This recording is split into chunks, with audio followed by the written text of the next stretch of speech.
蔡总统买下爱国饮料，因为去年澎湖海军点了88杯冬瓜柠檬，却因紧急出航无法如期取货，当时店家力挺到底。受到疫情影响，高雄海军也取消餐厅16桌定位，没想到现在却被国民党立委秋后算账。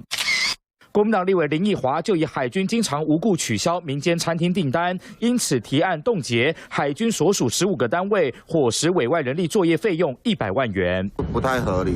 因为他们也是有任务在身啊。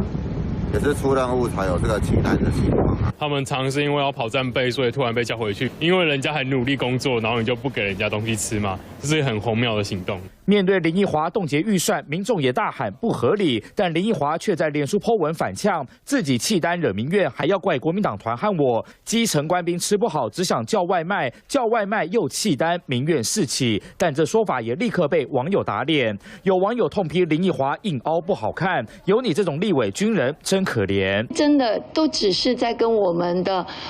国防人员作对而已，不要让大家觉得你们在胡搞瞎搞。借由这个冻结的动作，提醒海军单位，他的海军的伙食费用比学生的伙食费还低。同党同事赶紧缓颊，强调是要检讨海军伙食费预算，但因为出任务而弃单，就被冻结预算，这个理由似乎有点牵强。三立全华大周凯台北报道。